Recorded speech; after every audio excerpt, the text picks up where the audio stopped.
is affected by the coronavirus pandemic. As the outbreak continues to change the way we go about our days, it is during these times our connections matter most.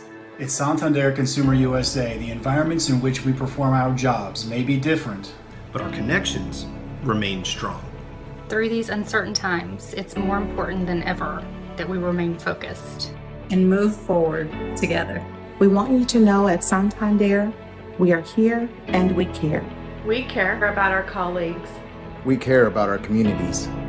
We care about our dealers. We care about our customers. We care about our country.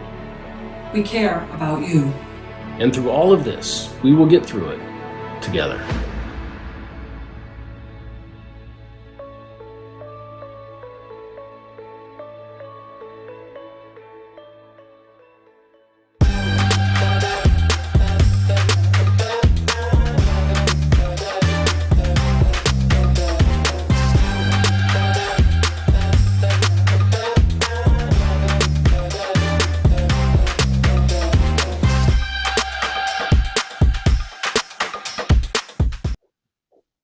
Okay, so we are just about 5 minutes away from the start of the pitch with our final fellow competitors. These are the co-founders of Trey athletes, Rebecca Fikert and Brian Reynolds.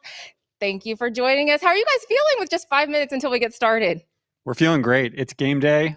We've been putting in all the work that we need to for our two-a-days, and we definitely approach this like athletes. So we're really excited to be here. I love all the athlete references. As you can tell, I was just talking about the sports background of these two. Rebecca, you're a former basketball player, and that actually had a lot to do with how you came up with the ideas behind Trey Athletes and what it's about. So tell us, what is Trey Athletes all about?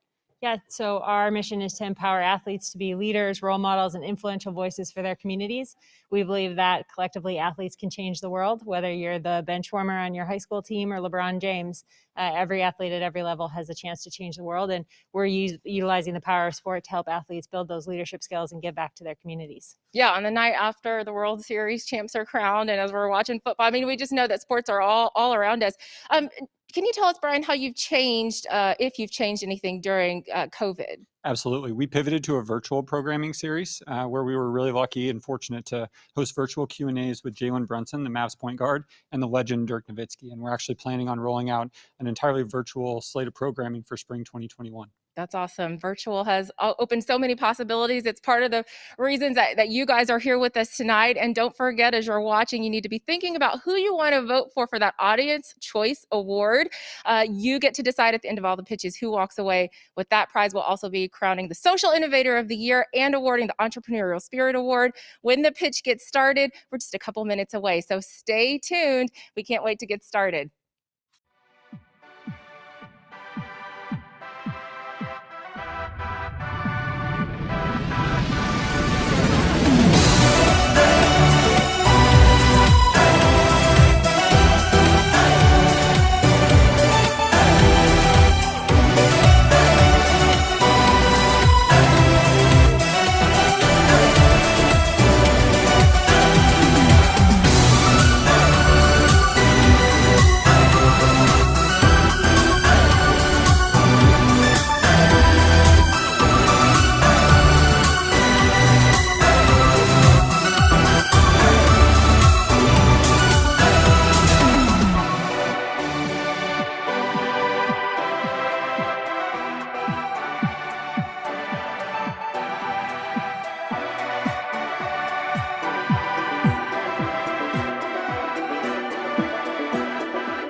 Energy and change came to every part of our universe. Seismic or small, it continues. Change is all around us. Shaped by technology and human ingenuity. We can make it work for you and your business. Hi everyone, I am Hae-Sung Han, co-founder of Poetic. At Poetic, we equip girls with a history of child maltreatment exploitation, and trafficking to find their voice, reclaim their narratives, and persist forward. We are so grateful for the United Way and humbled by the support of the Dallas community. As an update, we were able to start our 2019 school year in our new student center and classroom, renovated pro bono by the Beck Group. And to meet the needs of the girls that we serve, we are expanding our footprint even more in 2021.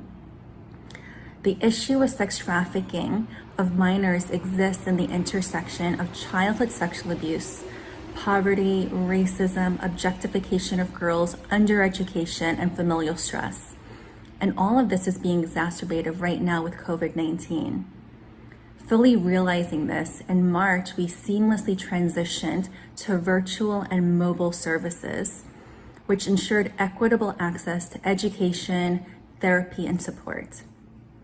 We are pleased that on September 8th, we reopened our doors for in-person programming and have seen an increase in attendance and participation.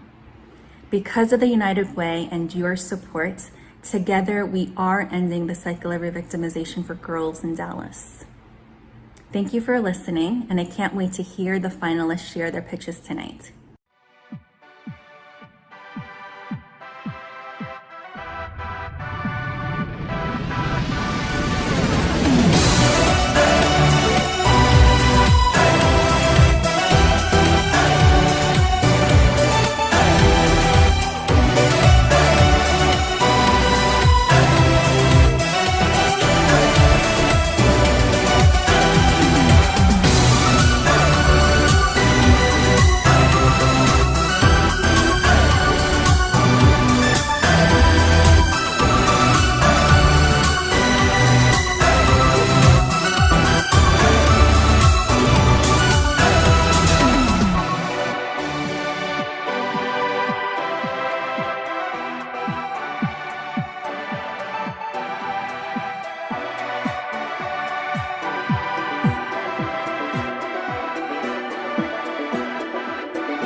When we dream united, we see the future we wish to build.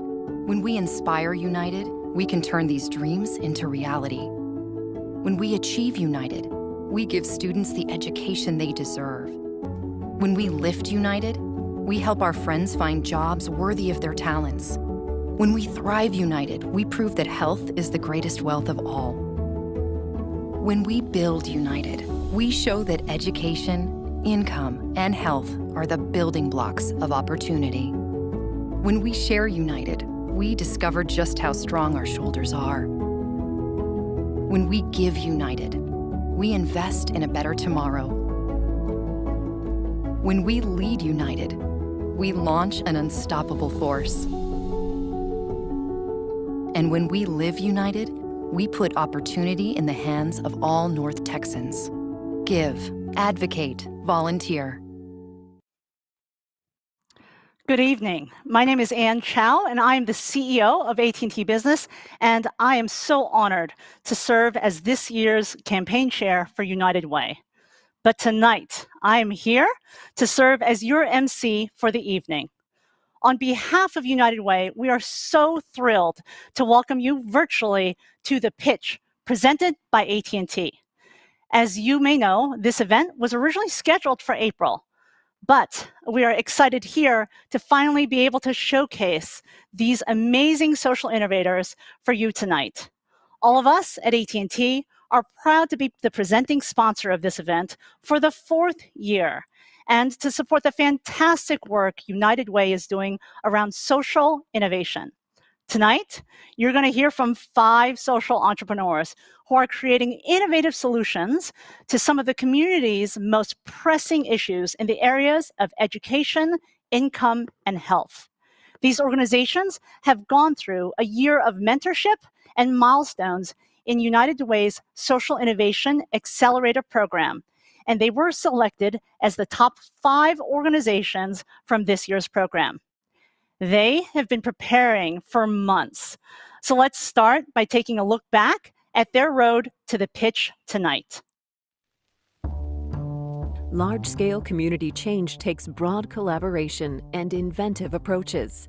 And that's the vision of United Way's Social Innovation Accelerator in collaboration with Accenture. United Way has recruited social entrepreneurs from across North Texas who bring bold new solutions for our community's education, income, and health challenges. We're bringing together creative thinkers, mentors, community leaders, and visionary funders to make Dallas home for social innovation and put opportunity in the hands of all North Texans.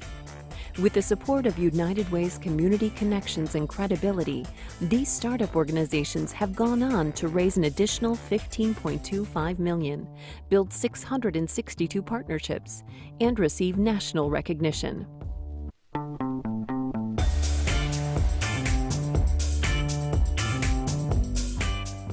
Tonight, 5 promising social entrepreneurs who are leading the way in education, income, and health will pitch to compete for prizes totaling $235,000 and the title of Social Innovator of the Year.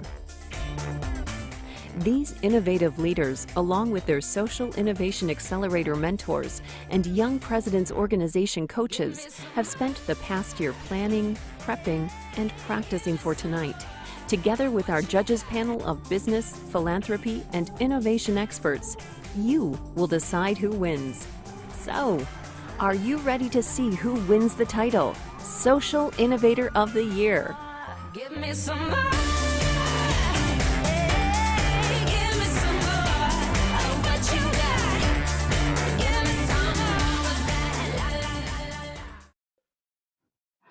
Wow, I cannot wait to hear from each of these competitors. So each one of them will be sharing their innovative solutions with you tonight, which address some of our community's most pressing needs. They will each have exactly 5 minutes to pitch, followed by another 5 minutes of Q&A with our judges. The judges are evaluating each organization based on impact, sustainability, innovation, and presentation. After all 5 have completed their pitches, you and the judges will cast your votes, choosing who will receive the prizes this evening. Tonight, there is a total of $235,000 up for grabs. Each of our organizations will walk away this evening with at least $40,000 in funding for making it this far in our program. But you and our judges have the power to decide who will receive the additional $35,000 that's still on the table. Your collective audience vote will determine the recipient of the $10,000 Audience Choice Award presented by Toyota. Additionally, this year, we have a new award to recognize an organization with an innovative business model that creates greater positive impact by operating in a financially sustainable way. The organization with the highest organizational sustainability score, as determined by the judges, will receive the $10,000 Entrepreneurial Spirit Award presented by the Satori Foundation. And finally, the judges' overall scores will determine our 2020 Social Innovator of the Year, the top award winner, who will walk away with an additional $15,000 in funding for their organization. Now, if you're a ticket holder who is joining us through the event platform this evening, feel free to use the chat box to interact with other guests and ask any questions that you might have.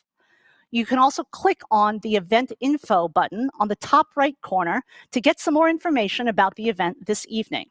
So, are you ready to get started? Let's get started. Joining us virtually tonight are 4 wonderful judges who are great friends of United Way. First, representing Accenture, our longtime presenting sponsor of the Social Innovation Program, we have the Managing Director of their Dallas office and United Way board member, Jorge Corral. Next, she is the founder of Reward Style and was named one of Entrepreneur Magazine's top 15 female entrepreneurs to watch. And if that wasn't impressive enough, she's just coming back from maternity leave with her 4th little one. Please welcome returning judge Amber Venz-Box. Next, she's the Senior Manager of Global Diversity, Equity, and Inclusion for Celanese, where she's charged with driving and executing the company's DEI strategy worldwide. She's also a passionate community advocate, actively serving in national and local organizations. Please welcome Letitia Brandon. And finally, he is the CEO of Hunt Investment Holdings, LLC, and co-founder of the Kleiner Family Foundation, through which he and his family have actively and generously supported our work for many years. They have been the presenting sponsor for the Social Innovator of the Year Award for 3 years now. Our final judge, Chris Kleinert. To our judges, thank you each for being with us here tonight. So now that we have our judges, let's get started. The first competitor you will hear from tonight is Jason Dyke from Carson's Village.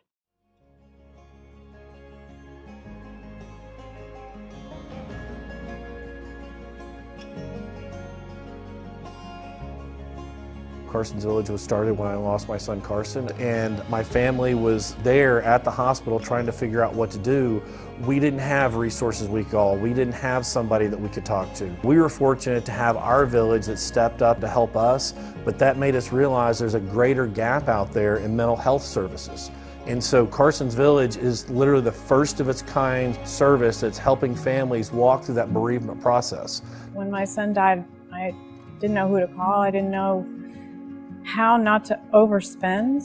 When your heart is ripped apart, you don't really have the bandwidth to think about cost or reputation or anything. And we were so fortunate to be able to have Carson's Village to handle those kinds of details. 61% of the families that we help live below the poverty line. And a lot of those families don't have access to the support network that many families do. You have no idea what a relief it was to not have to worry about those things and to know someone I trusted was handling those details so that we could focus as a family on supporting each other and remembering Corey and the blessing that he was in our lives.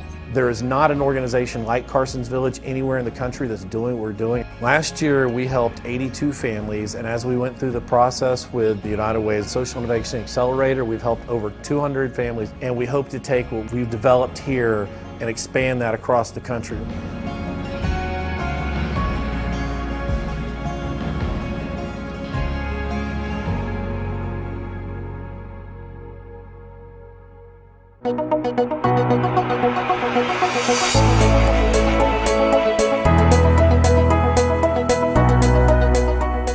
On April 28th, 2017, my life changed forever when I suddenly lost my 11-year-old son, Carson.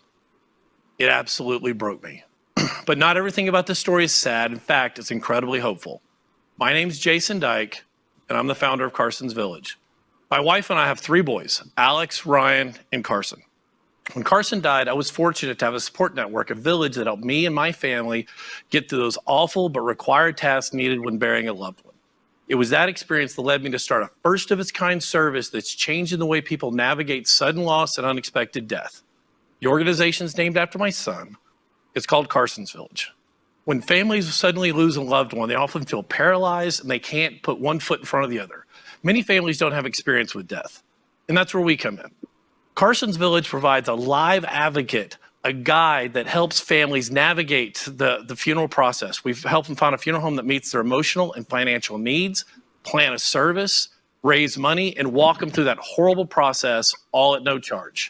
We continue working with families to get them back to normal and to their work. Carson's Village helps individuals and families avoid severe depression, unnecessary debt, and a prolonged loss of productivity. And we continue working with families for over a year to ensure healthy grieving. In the video, you met Patty. On the worst day of Patty's life, on the day that she unexpectedly lost her son, Corey, she reached out to Carson's Village. She'll tell you that she was in shock and unable to make decisions. Carson's Village got her to a place of stability so that she could be there for her other son. Since helping Patty earlier this year, our families, like many of the families throughout the world, have had to face an additional hurdle, COVID-19. Carson's Village has been recognized as a resource by New York City. This shows the incredibly relevant work that we're doing to help families navigate the funeral home process and to find inventive ways to honor their loved ones in this COVID-19 environment. Unfortunately, this reminds me of the Hubble family who 21-year-old son passed in June. The night prior to the funeral, new COVID restrictions came online that forced the family to put out a live feed of the funeral, so it was limited to only immediate family and not the number of family members they thought that were going to come. Since helping families 2.5 years ago, we've had over 500 families that we successfully worked through our process and helped, with over half of them living below the poverty line. Because of our unique services, we get referrals from all across the Metroplex and beyond. We have so many great partners. The Social Innovation Accelerator has been a catalyst helping Carson's Village by providing financial, human, and social innovation and support to us so that we could grow even faster. One of our greatest partners has been Baylor Scott & White, where we provide our services not only to their patients, but also to their employees throughout the entire healthcare system. Maybe you're thinking about your own employees at work, and you should. Every year, millions of employees will lose a loved one. I'm confident that you've heard the horror stories about employees and their families that have been touched by COVID and other tragedies over the last 6 months. Those employees are devastated, will miss work, lose productivity, experience financial hardship, and suffer unimaginable stress. When they are ready to go back to work, either physical or virtual, it won't be ready for them. I know, I lived it, and I can tell you it's horrible for everybody. But you can create a corporate culture that truly cares about its employees' mental health. Carson's Village is creating an employee benefit that has a sustainable revenue stream that fills that human service gap while supporting our mission and being there for corporations when they need it. No other service exists like Carson's Village. And let me say that again. No other service exists like Carson's Village. We're growing rapidly, financially stable, and ready to scale. We've invested in technology and knowledge infrastructure so that we can be there for our families. But what I love the most about what we've done, it's the village. It's the community. The families that we help consistently want to pay that help forward. And connecting one family to another family when they need it the most has really been one of the best gifts of Carson's Village. I'm honored every time I get a call from a family. I can hear the relief in their voice when they know that I'm going to walk with them down that path. I can hear the sense of joy start to return over time to their voice when they can see the end of the tunnel. People don't realize how important this service is until they lose somebody. I hope if you or someone you know needs help, that you'll reach out to Carson's Village. Today, I ask that you vote for Carson's Village to be the Innovator of the Year. Carson's Village is an important organization that is changing an entire industry by offering a service that's very, very unique. Vote for Carson's Village today, and together we can be there for families when they need it the most. Thank you. I'd be happy to answer any questions you might have.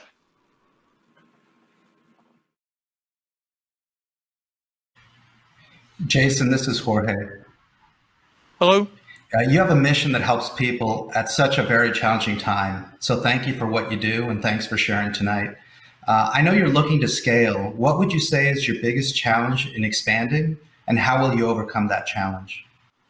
Well, as we look to scale, there's really three things that I focus on. One, it's the message, because a lot of people don't know what we do and they're not aware of a service like this. And then two, it's the finances I need to be able to scale. It's the sustainability. It's us looking for options like the one I mentioned, the employee resource benefit, that'll actually fund everything we need to do so we can have the infrastructure and training processes in place, which we're very far down the path of, so that we can support all the families that need our help. Thank you. I have a question for you. Please.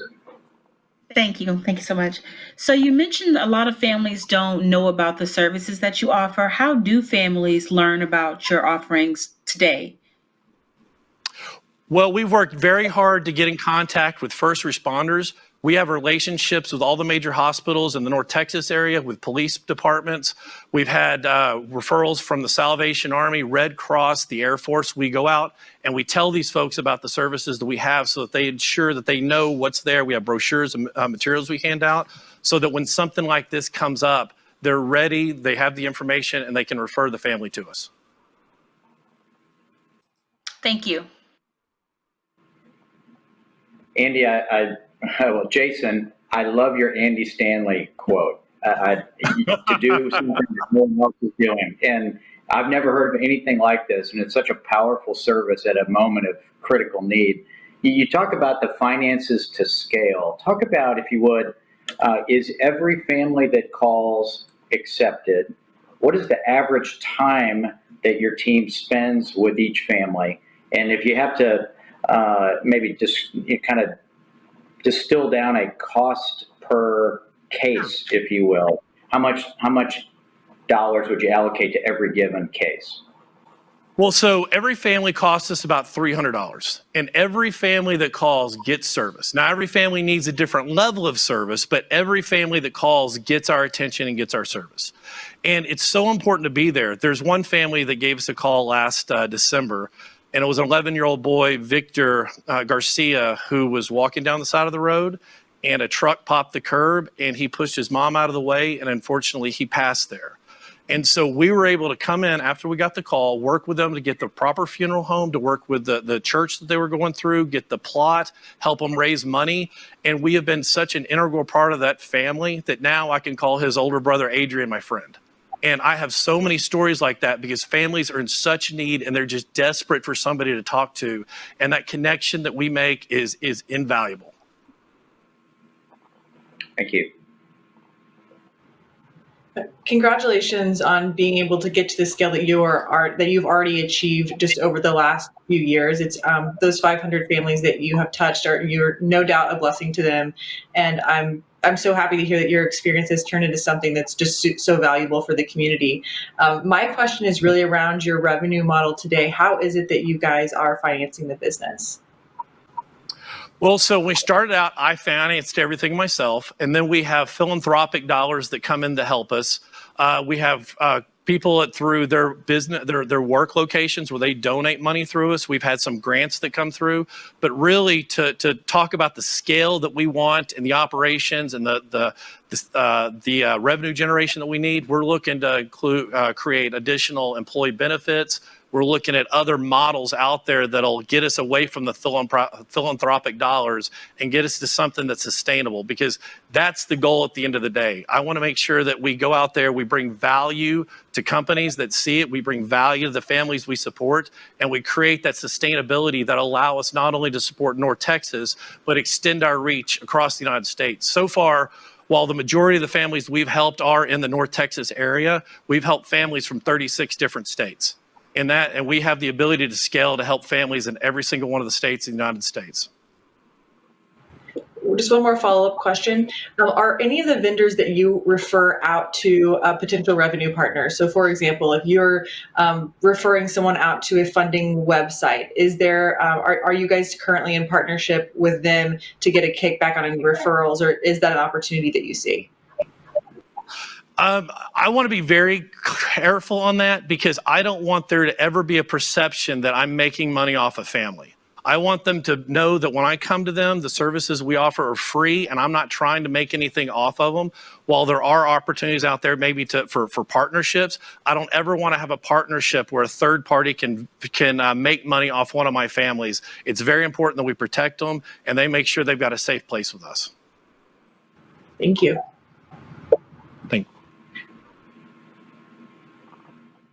Well, I love Amber's question because it really. Time for one more question? Time for one more question. All right, so I'm getting the hook over here. So yes, time for one more question. Then no, go ahead. What's your question? Well, Amber referenced in essence, partners, and I think about national partners that could really help scale. Is your biggest management, call it gap, a development individual, or is it really more? Call it bereavement support team that would allow you then to go out and kind of sell the idea? Well, honestly, we're looking at both. I've been very strategic in the people that I bring in. I bring in social workers, people that have got the bereavement specialty there. I've got some experience running businesses in the past, so I've got the ability to scale. And I put together a phenomenal board that's really helped us put together the strategy and the 5-year timing strategy we have in place, so that we know where we're going and what we're doing and what we want to accomplish. And we've got all kinds of the vendors lined up that we think are going to help us get there. Okay. So that's it. Thank you all very much. I really appreciate y'all taking the time to hear my story and hear about what we're doing. I'm very proud to be in the United Way Social Innovation Accelerator program, and I've enjoyed the partnership. So thank you all for your time.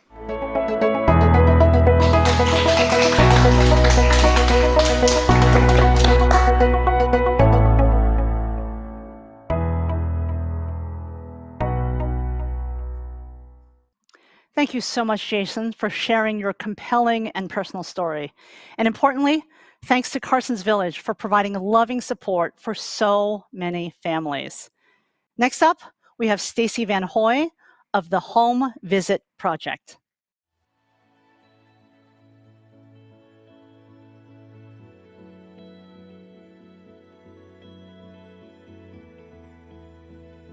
Our definition of family engagement across the country has been come to us, come to the School for Parent Teacher. It hasn't worked for years and years. If we hope to make sure that our kids are successful, we need to reach out and meet families where they are, build that relationship, build that trust so that we become partners.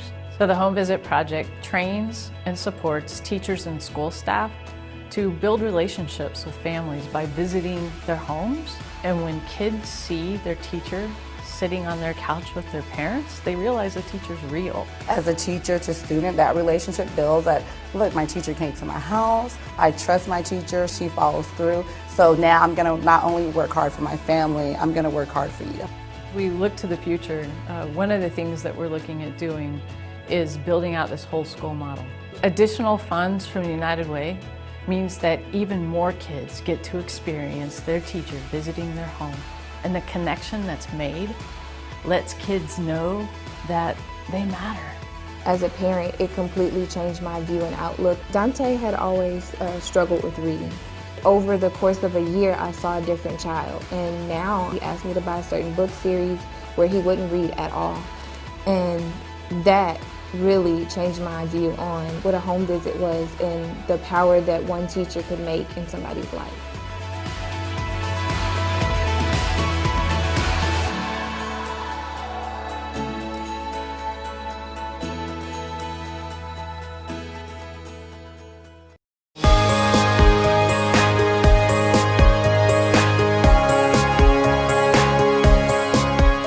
It was a hot August day, the first day of Maria's 3rd grade year. But she wasn't excited. She was hopeless. That's how Maria's school year started, until one teacher visited her home and changed her year forever, and maybe her life. I'm Stacy Van Hoy, founder of the Home Visit Project, started by teachers for teachers, with the goal of making authentic, trusting relationships the foundation of all other academic strategies. As a former teacher myself, I know the power of trusting relationships with students and families. The Home Visit Project trains teachers to visit students' homes and get to know their families. This year, home visits are happening virtually via video from the teacher's home to the student's home. No matter how they happen, the why is the same: for teachers to truly get to know students and their families, and families' hopes and dreams for their kids. Kids come to school with a variety of challenges, many of which aren't outwardly visible. If families don't trust teachers enough to share these challenges, teachers can't help kids overcome them. Like Maria's challenge. Her teacher knew she was a struggling reader, and when she went to her house to visit, she learned that her parents couldn't read. So Maria's teacher quickly turned to her 5th grade brother, who was a good reader, and helped him tutor Maria at home while the teacher did her work at school. Or Oscar, 2 of his teachers, previous teachers, realized that in the fall of his senior year, he wasn't at school. So they reached out to his parents and asked to come visit. And his parents shared that Oscar had decided to quit school, get a job, and make money to help his family. His teachers worked with his family to convince Oscar that completing high school was the best thing for him and his family long term. Oscar's now a high school graduate. And Dante, you just saw a video about Dante. Dante's teacher realized he loved math, but he was a struggling reader. So when she visited his home, she really listened to his family and got to know the things that mattered to Dante. Something changed after that home visit. Every morning before school, he ran upstairs to his teacher's room, a safe place to develop his confidence and his love for learning. Dante's now reading on grade level. As you've seen from these stories, the most powerful thing that happens for kids for success is that relationship and partnership between home and school. Our results mirror a recent study by Johns Hopkins. They looked at home visits and the resulting relationships. In the past 5 years, over 90% of our teachers have reported improved attendance, engagement, and behavior, along with family communication. Teachers also tell us they feel more connected to their kids. They feel more satisfied in their jobs because of home visits. It's also created such a buzz that the New York Times recently did an article about our work. But what's the impact of home visits on dollars? Let's just look at education. In Dallas ISD, they lose $63 million a year because of student absences. Dallas said that elementary kids who receive visits through the Home Visit Project have a 0.5 percentage point higher attendance rate than the Dallas average. Now that might not sound like much, but with 3,600 students visited in 2019, that resulted in $205,000 back in the district pocket. If the remaining 151,000 students would have gotten a home visit and had that same attendance bump, that would have equaled an additional $8.6 million in the district's pocket. But this is about more than attendance dollars. Relationships formed on a home visit create a ripple effect of impact, most of which can't be quantified. Maria, when her teacher showed up the second visit in the spring, Maria pulled out a book and she started to read. Then she passed the book to her parents and they read too. Home visits work. The past 5 years, 24,000 home visits by educators. The seeds we've planted in Dallas ISD have taken root. Now it's time to plant more seeds across North Texas. Help us grow this. With your vote tonight, it means even more teachers, students, and families get to experience the power of a trusting relationship. Thank you.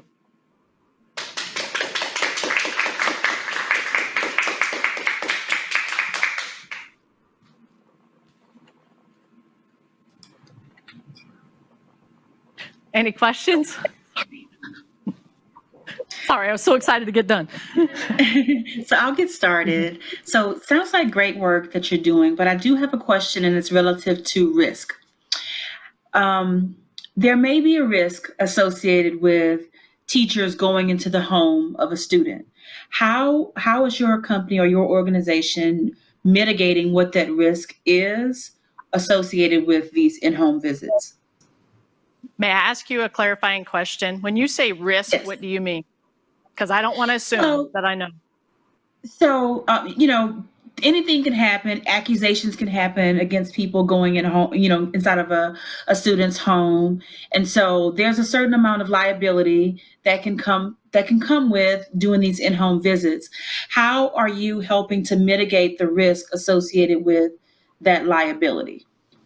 Yes, ma'am. Thank you for the clarification. So we have a lot of things set up. One thing is teachers have to go through a 3.5-hour training that looks at assumptions and how they see things. They also go through the training, then we discuss safety. We have protocol in place where you always have to have 2 trained people on a visit. These visits are done in advance. So if I wanted to visit your home, I'm going to call and set up a visit that works for you. Okay, so it's not knock, knock, here I am. It's what works for you. And it's not to come check up on you. I want to be a better teacher. And the way I get to be a better teacher is to know more about you and your kiddo outside of school. So I want you to see me as not just a teacher. And so the mitigation happens in those conversations during that training. And it comes up, right? What happens if I see something? A family is not going to invite you in, right? If there's anything to see. And as if I go in with that mindset, it's going to turn things off. It's not going to do what we're there to do, which is to build that relationship. I want all the walls to come down, and I want us just to get to know each other. I'm not going to come talk to you about behavior or attendance or grades. I just want to learn about you. What are your hopes and dreams for your child? And how do we get your child to that space? Okay, thank you. You're welcome. Thank you. I was excited to hear that this is happening here in our community already. My children are very young, but their teachers did home visits this year, and they played in the front yard, and my children were immediately engaged with those teachers, and it was very helpful for our family to just set us up for success for the school year. And so it's exciting to think that this could roll out on a broad scale to students in public school. So my question for you is, are the school districts in any way incentivized to instill your program at their district? Either financially or otherwise? Say a little bit more. So incentivized by us? So when I'm thinking through kind of like your revenue model and how your goals will align with a school district, I guess, are there any revenue synergies or any sort of tie into your revenue model with the success a district's going to see when they install your program? Right. Thank you. And thanks for the clarification. What we're trying to get them to see is what we just talked about, right? Attendance is a big dollar. These public schools are run off of attendance. So if the kids aren't there, they don't have the money to actually educate the other kids. So that's one thing. As a teacher, if a kid's not there, they can't learn. You have kids, right? If kids aren't in class, they can't learn. What we have done through SIA, one of our milestones was we developed an app to actually track the visits. So we have all of this data to share back with districts to say, here are kids who got visits this year or this year or this year. And wow, let's look, those kids used to move from school to school to school, but now they're staying put. So there are just all these different layers that if a district's struggling with something like attendance, we have a model that shows them what to do. In Dallas ISD, they have begun, they're investing over $400,000 in stipends to pay teachers. This happens off of contract time for teachers, weekends and nights.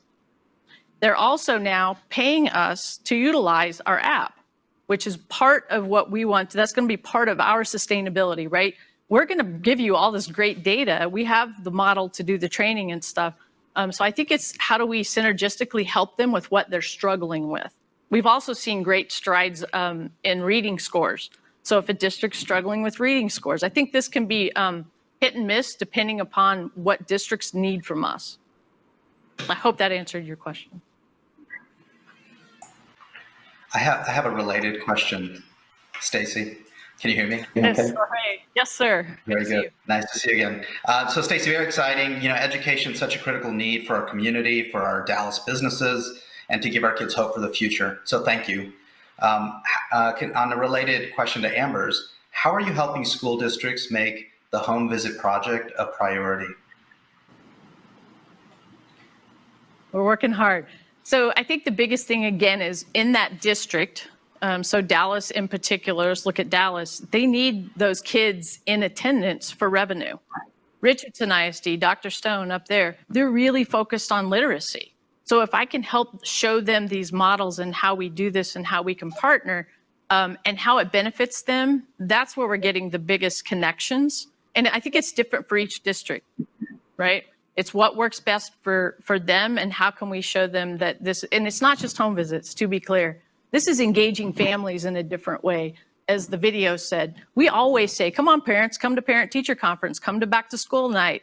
Well, I was a single parent, I couldn't do that, right? We need to find ways where we can go out into the community because we have lost that community feel as education. And I hope that one of the blessings of this pandemic and slowing everybody down is realizing how important it is that we learn how to partner and work together and how important relationships are to the success of everybody in our community. Stacy, you may just have answered my question. What you've done in 5 short years is absolutely incredible.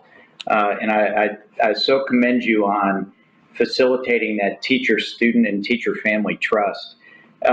Talk about the sale, if you will. Is in essence, your sale of the home visit project, is that with the ISD or is it really with teachers? And describe, really get that wheel turning. For sure. I love to start on the ground level. So this is an excellent question. This actually started with a group of teachers in Dallas ISD. And for the first couple of years, it was teacher to teacher. They would tell each other, and then the principals would be like, hey, what are you doing over there? And it took a little bit of time, but once you have that momentum and you have these things to show districts that, hey, look, teachers are doing this and they're getting success, then districts are willing to have that conversation, from the high standpoint. As a former teacher, and any teachers that you might happen to know, lots of things come and go, right? We're asked to do a lot of things, and a lot of things don't work. This works. How do we know? I don't have to recruit teachers. Teachers hear about it from each other, and they come to us. Districts, principals. We have principals that have left Dallas ISD and gone to other districts, and as soon as they get to the other districts, they're calling us up saying, we want to start it up here because I know the impact that it had. I hope that answers your question. It does. Thank you. Thank you very much. Thank you guys so much. Really appreciate all your time.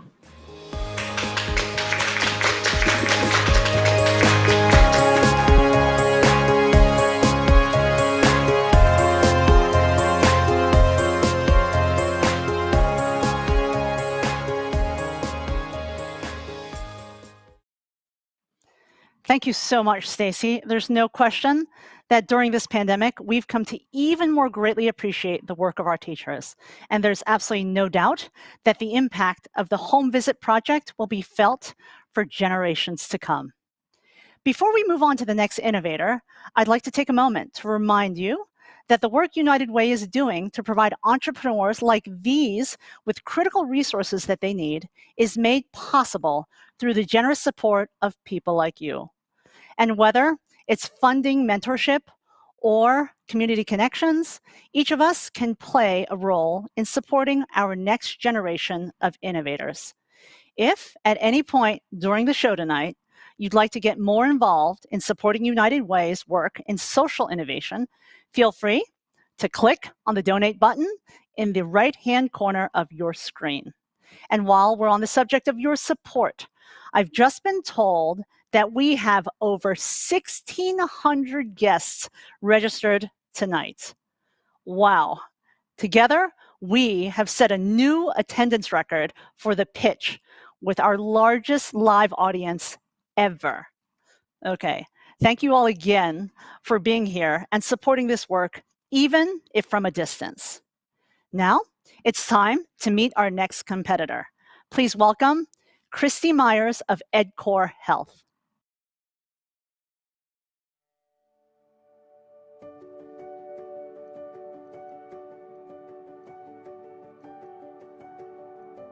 In the southern sector of Dallas, we know that we are getting more calls for mental health care than any other area of Dallas. Right now, if you have a crisis call and you call 911, you are going to go to jail or you're going to go to the emergency room. People are not getting properly treated because they're looking at it through a criminal filter versus a mental health filter. There are no access points to be able to get to a high quality of care. EdCore is focused on reshaping and rethinking how we deliver and treat mental and behavioral health. But it's not just focused on mental and behavioral health, it is how do we go about treating those things and understanding those things inside of a primary care setting. There's nothing in the southern sector of Dallas that incorporates these two areas of our health, physical and mental health. So we're making it accessible to the community. Before we started with United Way's Social Innovation Accelerator, we were just a concept, but we didn't have an operations plan, we didn't have the organizational foundation to be able to go into the philanthropic or into the financial community to be able to ask for their support. And now we have those things. Through what we're building at EdCore Health, we are going to be able to offer this community an alternative where you can actually go to a facility and get a cup of coffee, where you can go and have your doctor's visit, or you can go and find a space that actually gives hope. And if we can build a space where the community is welcome and that they have been a part of, then we will have been successful.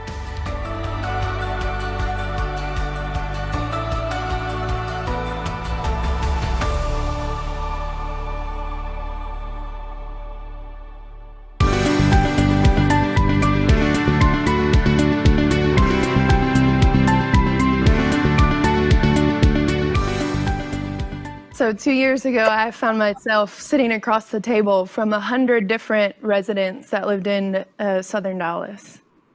And each one of them, I asked very specific questions, but the goal was to try and figure out what does hope mean and what does mental and behavioral health mean to you. And one of them, her name was Antoinette. We handed her a book and had a blank cover, and then we handed her a marker and we said, if you were to name the title of your life, what would it be? And she thought about it and thought about it. She said, Lost Hope.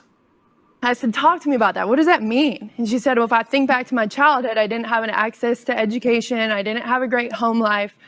I was constantly in and out of different locations living. But the biggest thing was I never had anyone to listen to me. Into her late teenage years and then into her early 20s, she started experiencing different episodes of mental health crisis and different bouts of what that looked like. And last year, she ended up being one of the 900 people who made a call to 911 in crisis and went straight to jail. 3 years ago, the former mayor, Mike Rawlings, hired several different people to come in and to work on different parts of Grow South. And one of those areas was the education corridor, which is bound by UNT Dallas and Paul Quinn College. And to think about what do we need to do in this area to really start to promote growth. So I met with President Sorrell, with President Mung, with Meadows Mental Health Policy Institute, and with the police station that's in the middle of those two organizations. And I just said, what's going on? What is really prohibiting this community from growing? And as we looked through the data, one of the things that was happening was that the largest number of mental health calls, crisis calls, were coming into South Central Police Station. So we wrote down the names of all these different health partners and we invited them to the table. And I asked the question, I said, who's in to help us? Who wants to lead it? And no one raised their hand. And I said, okay, I'll ask a different question. Who will at least join us? And they said, we're in.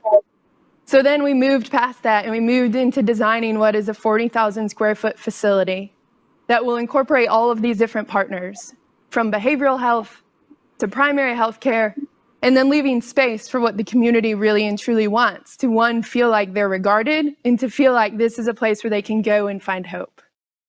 Over the last 6 months, as we've gone through a pandemic, hope is not the word that I would generally use to describe it. But in this instance, I have to use it. Because though every single headline, if you Google mental health and COVID-19, is stressful, is isolated, it's done one thing really well, and it's humanized the conversation around mental health. COVID has also provided us an opportunity to just think about what is it that we're providing? What is this facility? Originally, it was going to be 40,000 square feet, and we quickly changed to saying, you know what? Let's do 20,000 square feet now. And let's make sure that what we're building is what the community has asked for. And I mentioned earlier, we went through this process of asking 100 community members, what is it that you want? And the one thing that we heard over and over again is the people we trust about our mental health is in the barbershop. So now, through United Way and through the ability to be innovative, we've been able to add a barbershop into the clinic. And so now we will have a barbershop, we'll have primary care, and we'll have ongoing mental and behavioral health care. And what's been most important to us from the very beginning is making sure that we create a sustainable project.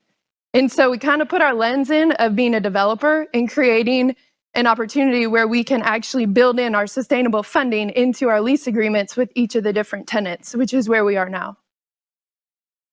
We've also been given the opportunity with Turner Capital out of California to be able to help underwrite the cost of the project.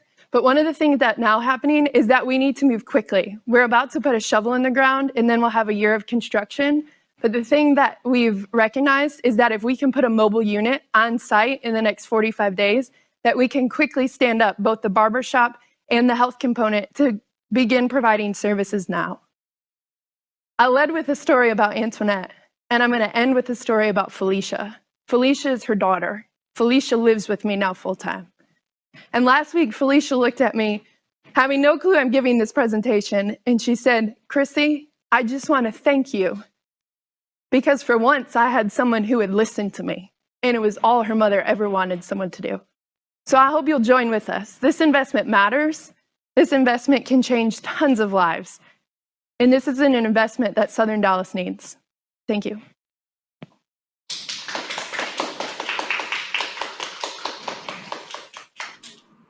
Questions? I like that. Yes. I can see the air. Can you see us? Can you hear us? Yes. Okay. Oh, great. Well, thank you for stepping up, and especially when encountering that first, the absence of positive and reframing the question and getting people to get on board with your idea and providing hope, and especially in the last 6 months in a period of uncertainty and instability. So you talk about the mobile unit, and I'm really kind of fixated on that. And how many, especially with a year before the building will be ready, talk about how many people you think that might serve and what are the steps necessary to ensure, you mentioned the barbershop, that the mobile unit is really ready to serve individuals, and how many can it serve at any one time? Sure. So thank you for the question. So we actually went down just recently and saw what model or what tiny homes look like and how we can put one on wheels and actually use it here so that it's bigger than what a bus or a van may be. And it's really and truly something where we could occupy half of the space being a barber shop and half of the space being a place where it can rotate from being in delivering primary care and then delivering therapy if that's what's needed. And so we anticipate that over the year, we can probably see close to 5,000 to 7,000 unique visits. And that also gives us opportunity to be able to provide ongoing services, because if you do ask the community, one of the greatest challenges is if you do get to a doctor, then you're referred to go to a mental and behavioral health clinic. And if you look at a map of those in Dallas right now, you're not going to find it in Southern Dallas. So it's also important for us to offer that inside of the mobile unit as well. Wow. Thank you. Mm-hmm.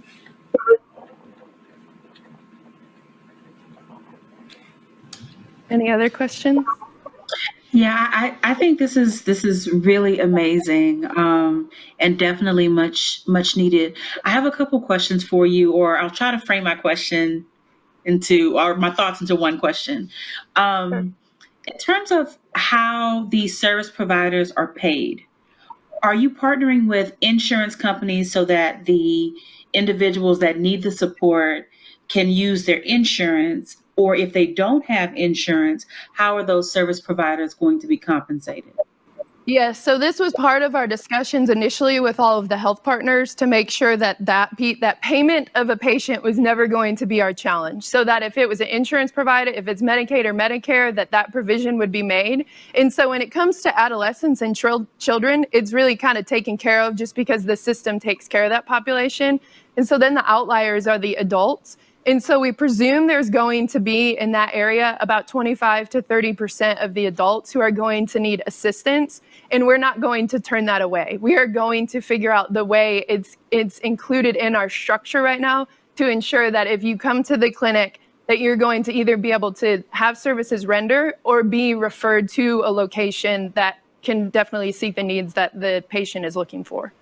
And I say that mostly based on crisis level, because it's also been very clear from the community that they don't want it to become a crisis intervention center. And we want to honor that as well.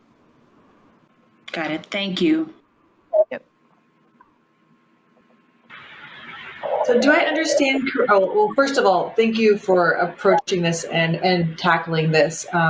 We all know someone in our lives who's impacted by this, and anyone who has seen how the system plays out knows it's a very broken one.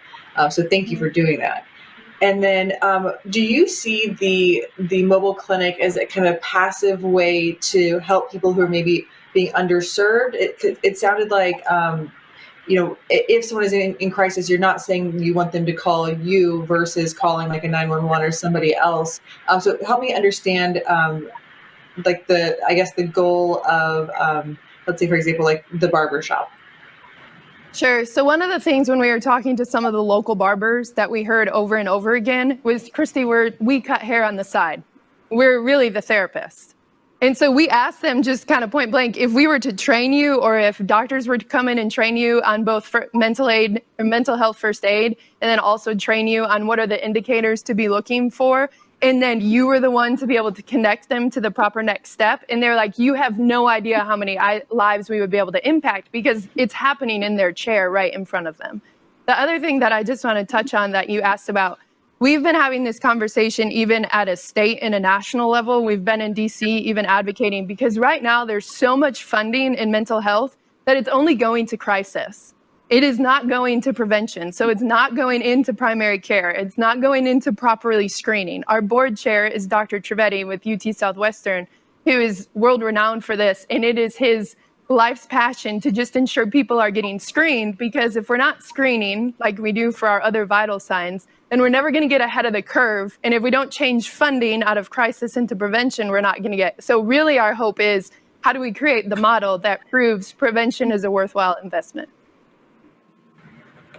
An amazing work, asking the right questions on your part. That was, yeah, thrilling to hear. Thank you.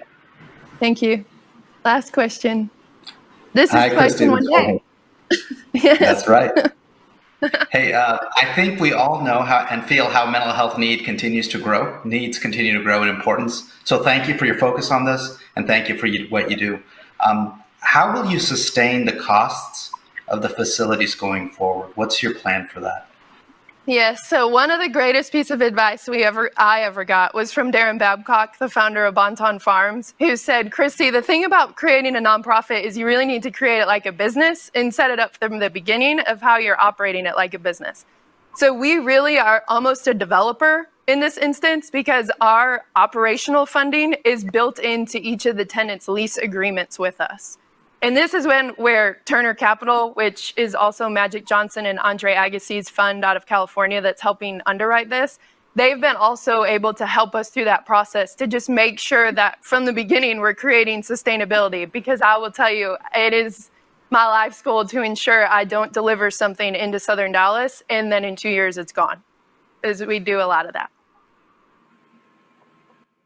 Thank you. Thank you. I appreciate y'all.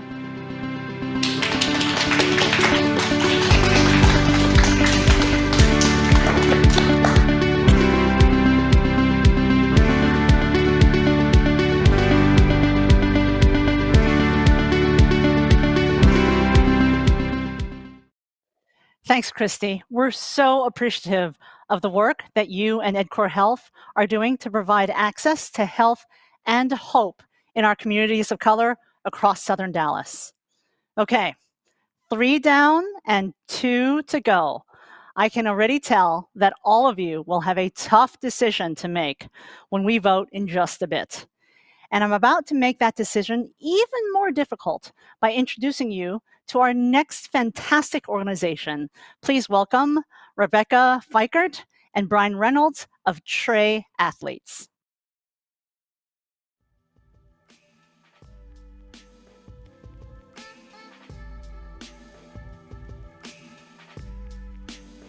Today's young athletes are the most talented, diverse, visible young people in the world, but oftentimes the athletic system doesn't prepare them to succeed long term. You spend 40 hours a week on your sport, 40 hours a week on school. If they're sleeping 6 hours a night, there goes 42 hours right there. Trey Athletes is a youth sports nonprofit. We empower high school athletes to be leaders, role models, and influential voices for their communities. I'm a former Division I collegiate basketball player, and going through high school, going through college, graduating, and seeing that I was the only one that made it was something that was very upsetting to me. The very kids that were playing on ESPN were asking me for money. They don't get the education or the internships or the real world experiences to learn how to transfer that discipline and teamwork and coachability from their sport into their real world. By teaching our kids how to be the most holistic version of themselves, we're creating a new generation of leaders who can serve as representative role models and as change makers for their underrepresented communities. Being able to have the skills to realize where you're at and prepare yourself for the next step is why Trey Athletes works and speaks so positively to me at my core. The United Way has helped us grow and scale our impact at Trey Athletes. We're currently working with athletes who represent over 40 high schools and over 40 zip codes. By focusing on athletes who are the bright spots of our community, we can create lasting, widespread impact.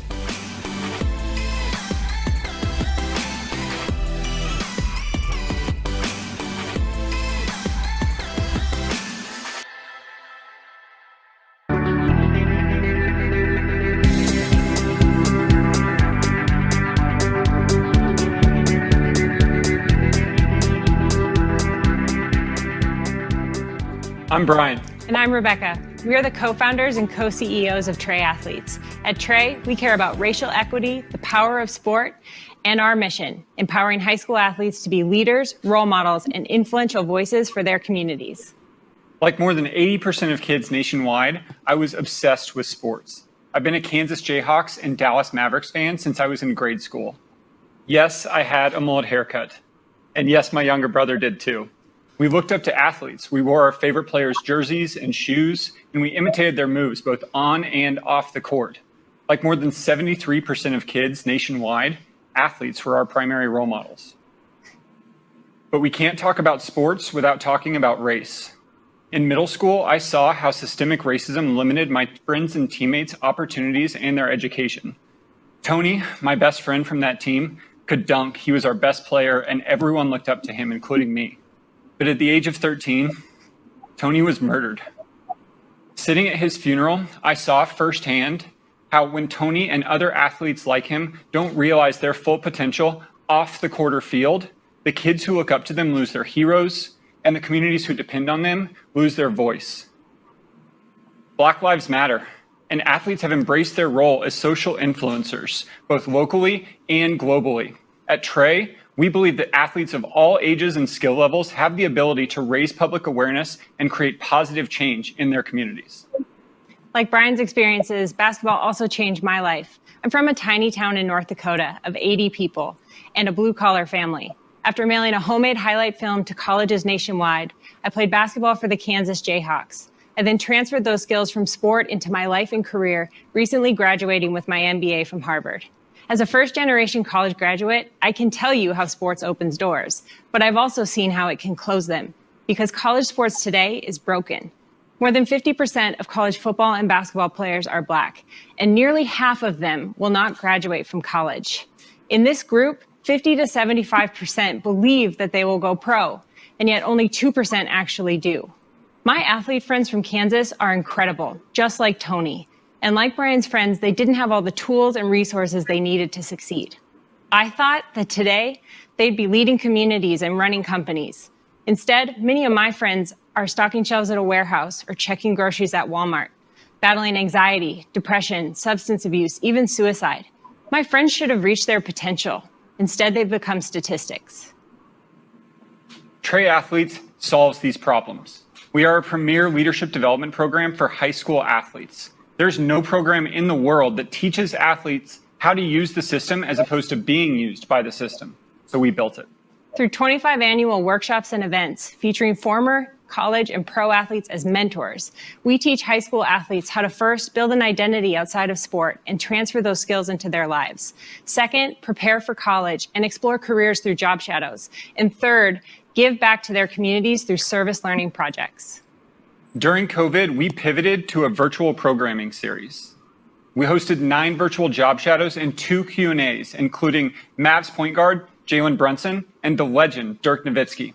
By voting for Trey tonight, you'll help fund our free Season 3 virtual programming series for thousands of high school athletes across DFW and the state of Texas. We've partnered with the Big 12 Conference, Fox Sports Southwest, Scottish Rite Children's Hospital, and the YMCA of Dallas.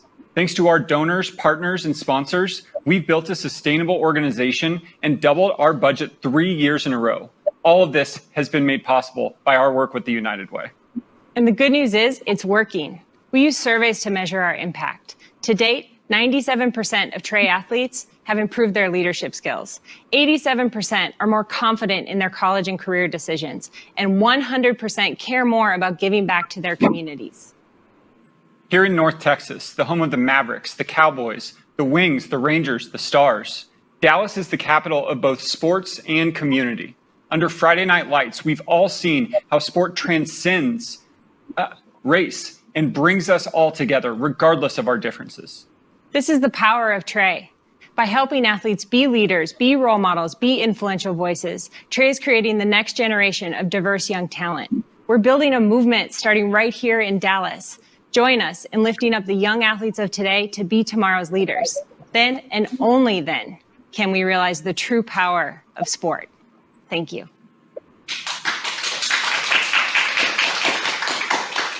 And with that, we'd like to receive the questions from the judges.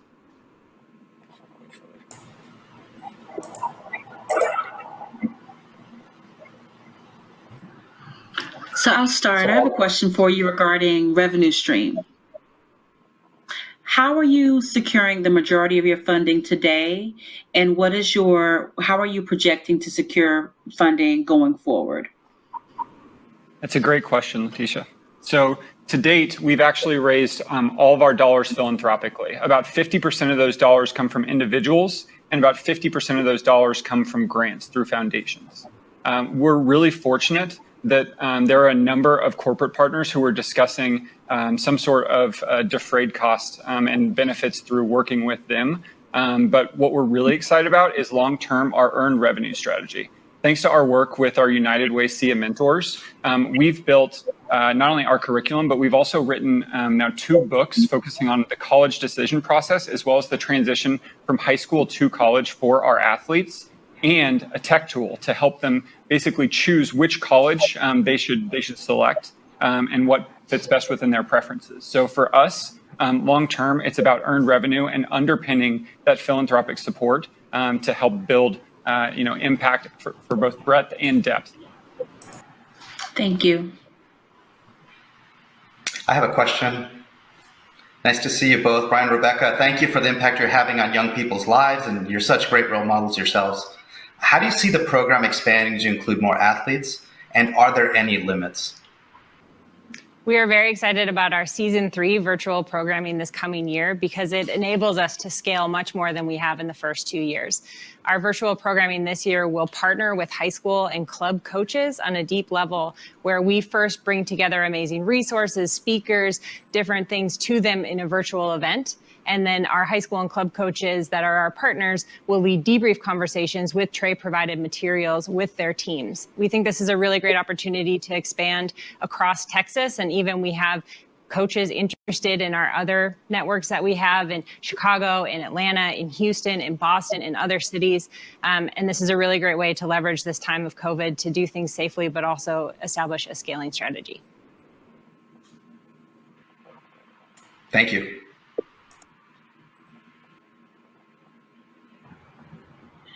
Thank you guys for identifying this problem and working towards a solution. My question is really just around friction points. What have you currently seen just in your previous work that are just roadblocks or points of friction for you as you try to move forward? I think from the funding perspective, sometimes we have an education process as it relates to really understanding first the youth sports and then the college sports industry and the ways that it's maybe dysfunctional or broken and doesn't work to serve the athletes and help them actually succeed through sport, but instead works to make money as a first and foremost goal. So, that's something that we're always working is to better communicate our mission and really help people understand the exact problems that we're solving. And I think also there are certain players in this system who like the way it is because they benefit from it, and they're not always the people that you would expect. And so finding a way to either get them on board or succeed despite them. I think the last part is really helping the athletes become the fullest versions of themselves, help give them permission to come alive. As an athlete, you're told to be tough. You're not supposed to be sensitive. That's why athletes are 3 times less likely to seek help for mental health, for example, even though that they suffer mental health issues at a higher rate than other students their age. At the same point, too, as an athlete, you're supposed to be, ball is life. You'll see, some of our athletes sometimes wear t-shirts that say basketball is my girlfriend. And so having that dedication, it almost seems like you're not as committed or you don't care about your team if you want to be in the library instead of in the gym, or if you're doing something to better yourself off the court. So I think really helping athletes give themselves the permission to be the fullest versions of themselves and know that being more than an athlete doesn't make them less dedicated to their craft is something that we're really excited about and we've seen work in our program. Well, I love hearing your passion and enthusiasm and your identification of this problem because as we all know, not every incredible athlete goes pro, but we have a lot of incredible athletes that might peak at various points along the way and providing them the tools and skills to succeed. Talk about your real differentiators from other kind of leadership related kind of programs and how you might scale that beyond, say, DFW and do that nationally. Yes, so for the first 2 seasons, we had an intensive cohort where athletes were nominated, basically that had all the ingredients to be great leaders, and Trey could serve as the recipe to help them succeed. And what's unique about these athletes is that many of them are sort of the LeBron of their high school, so to speak, and they have this amazing influence on others. Because of social media and because of their status, they have a very bright spotlight on them, and that seems really cool in one respect, but when you're 14 and you're just trying to be a kid, sometimes you don't always want that spotlight on you. And we're the only program that we know of that actually addresses this core cohort of students, helping them not only navigate this very unique process and some of the challenges they face, but also help teach them the confidence and the sense of responsibility to use their platform to help others. The other aspect of this is the season 3 virtual programming we're doing, which brings our programming to entire teams. And again, there's nothing that we found that really talks about a lot of the issues that the athletes care most about. You know, there's a saying that we really like, which is, if you're not at the table, you're probably on the menu. And so a lot of the conversations you're seeing on the news about name, image, likeness, or athletes as influencers, or athletes taking a stance on social issues are talking about athletes, but not involving athletes and their families, especially at the high school level. So that's something that we feel that we bring that's very valuable that others do not. Very good. Thank you. Thank you all.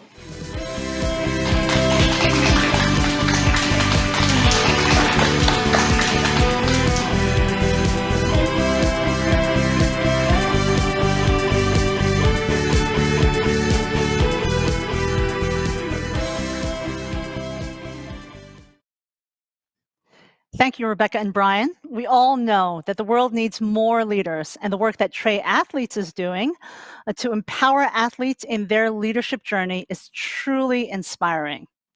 So it is almost time for our last pitch of the night. But before we move on, I'd like to take a moment to introduce you to a very special group. As you've heard, the Social Innovation Accelerator at United Way is an annual program selecting a new class of entrepreneurial organizations each year. So, at the beginning of this year, our 2021 class was selected.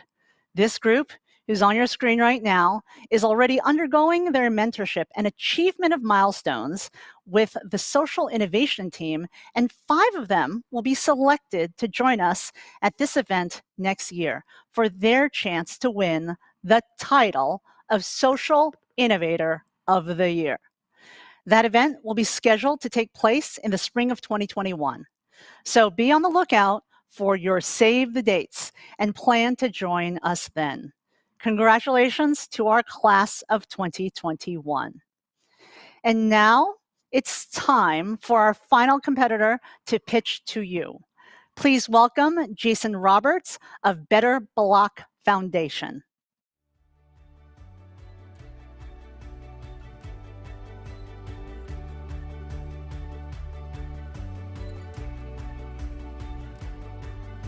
The idea of the Better Block came about by looking at blighted and disinvested blocks in my own neighborhood and trying to figure out why they weren't working. So we just took a weekend and we broke every law and rule we possibly could.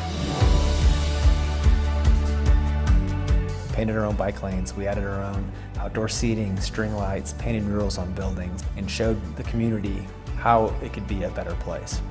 We thought we were going to go to jail, the mayor came out, the city staff came out, but they looked at this and they said, this makes a lot more sense. We'd rather see more places like this. People feel much better about these things if it's something that they have participated in. The way we look at trying to take back these places is we ask a lot of questions like, what would make you want to spend more time here? What would make you want to bring your friends and family out to these spaces? And then we start actually dramatically and rapidly transforming the space. It gives communities the opportunity to invest in themselves. The ultimate goal for our organization is to take what we've learned at Better Block with these temporary pop-up prototyping ideas and make those city blocks permanent. The United Way has helped connect us to mentors, which has helped us identify the direction we should be going as an organization, and that's what PlaceFab does for us. We are excited about not only the opportunity to build that social impact business, but also how that will hopefully inspire the neighborhood that it's built in.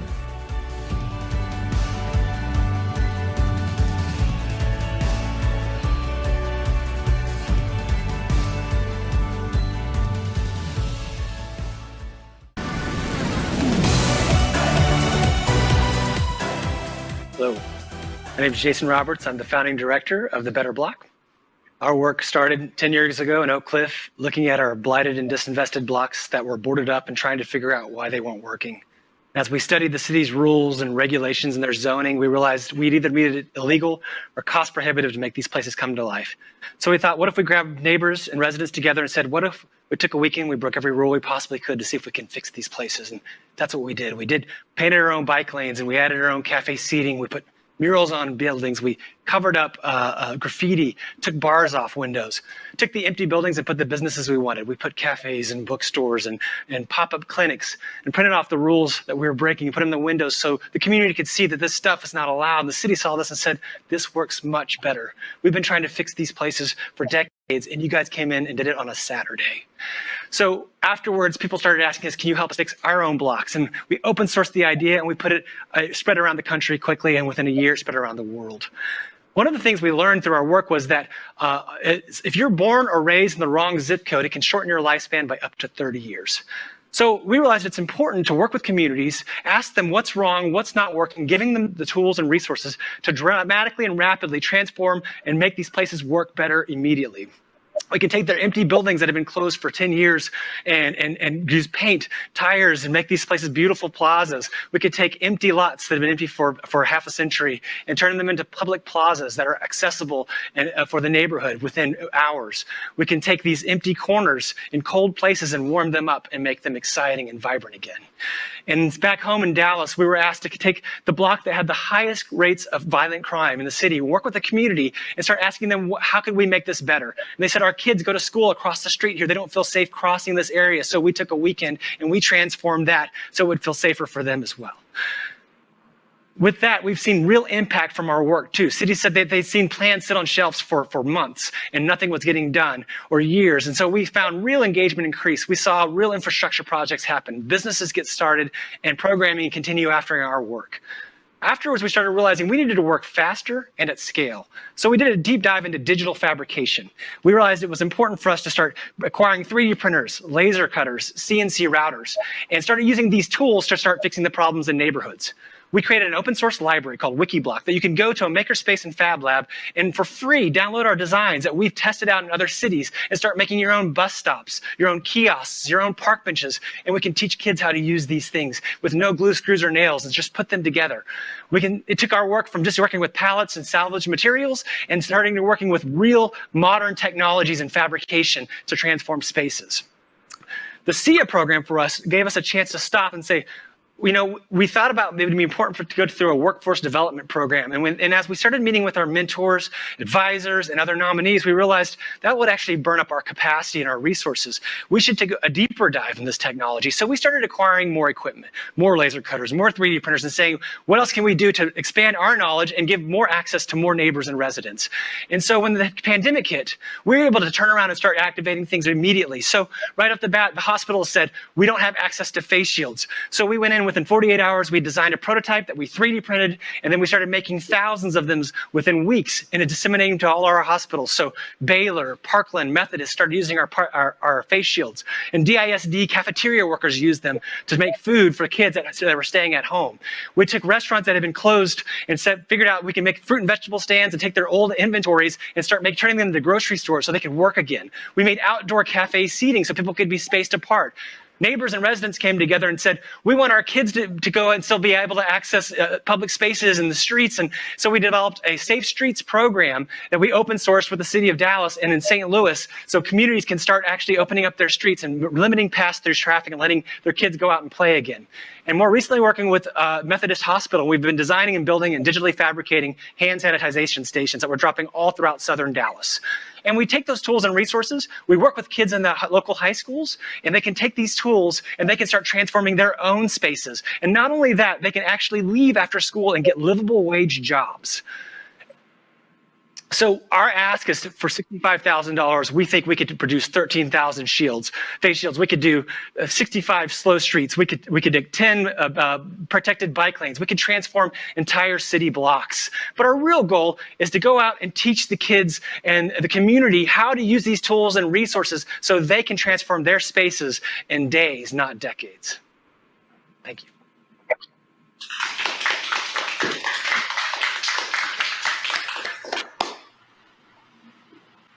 Jason, this is Jorge. Thank you. I think it's super exciting how you've applied new technologies like 3D printing and open source design to community building.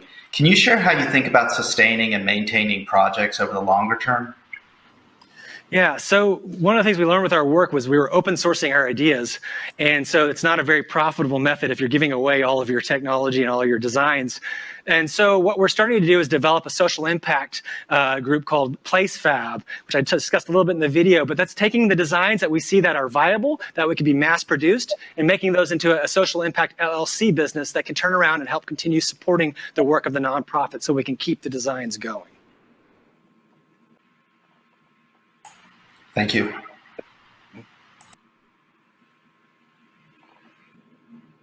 Jason, I love your enthusiasm and your passion. I really admire how, your aspiration is to teach others to go do what you're doing. Could you talk more about PlaceFab? I'd like to understand, how that is maybe a revenue generator for you. Just if you would go a little bit deeper into that.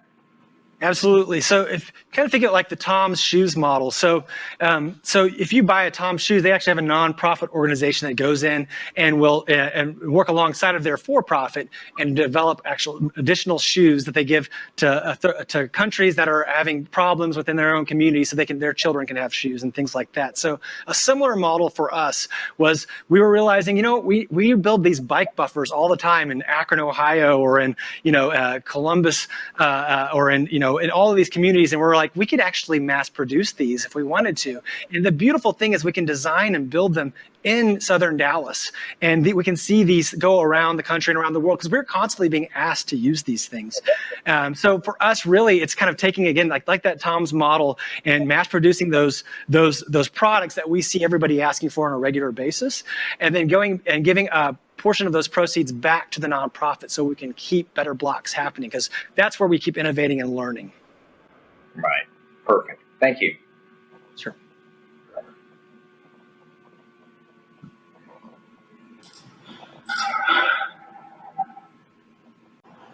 I have a really quick question. So you mentioned you invested into more printers and inventory to produce the products. Do you currently have a warehouse or a facility where you're doing things today, or is that on a part of your roadmap as you look to scale out?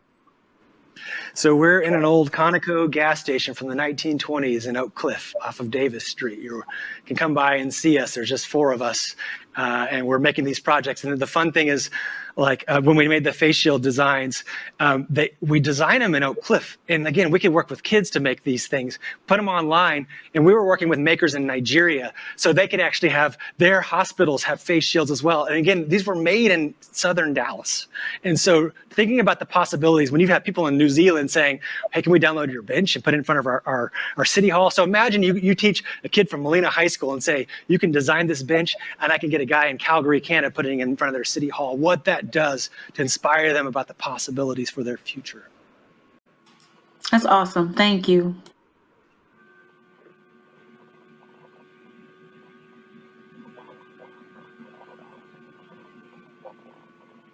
Any other questions?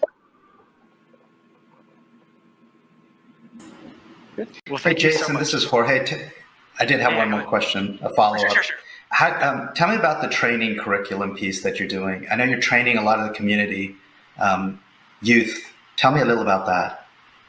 Yeah, so for us, again, what's interesting about this technologies is like this is the way things are going to be built from here on out using these tools. So 3D printers, everybody hears about these things, CNC routers. We're using the same equivalent machines that they're using on the International Space Station. So for us to have these kids, and we work in the high schools, we bring them into our shop right now. We actually have kids working, they're staining benches that we've digitally fabricated that we're using on our project in McKinney right now.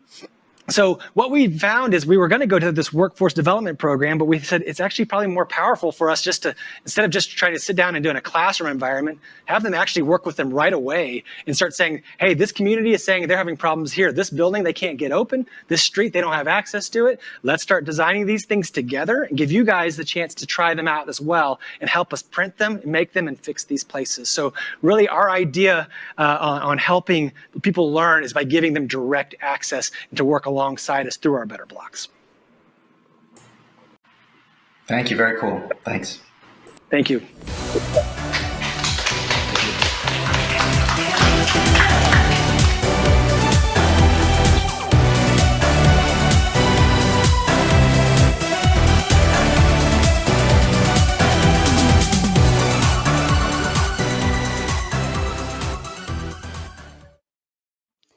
Thank you, Jason. Sometimes the hardest step to take to make progress is the first one. Better Block Foundation holistically enables that first step and subsequent ones by engaging members of the community and supporting them with skills development. So, I do not envy the judges. They have a tough choice to make. We've got a phenomenal group of 5 finalist organizations who are making a huge impact in our community. Our judges are tallying their scores, and now it's time for you to cast your vote as well. Now, I know this will not be easy, but if you are one of our guests joining us in our event platform this evening, it's time for you to select the organization that you believe most deserves the Audience Choice Award presented by Toyota, totaling $10,000 in funding for their work. Simply click the vote button in the upper right corner of your screen, and voting will now be open.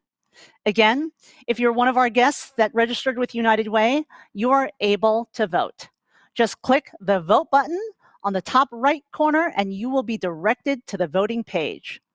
You'll want to hurry in there, as just in a few minutes before our voting will close. I'll give you a couple of moments to find it and make your selections. If you're having any trouble, you can post questions in the chat box.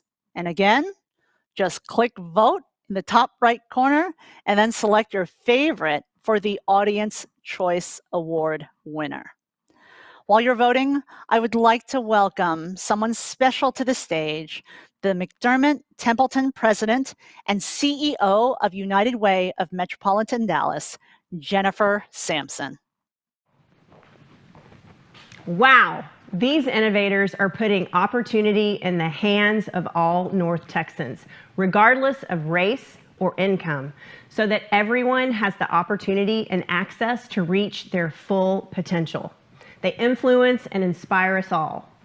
And now I want to express our thanks to the incredibly generous supporters who make this work possible.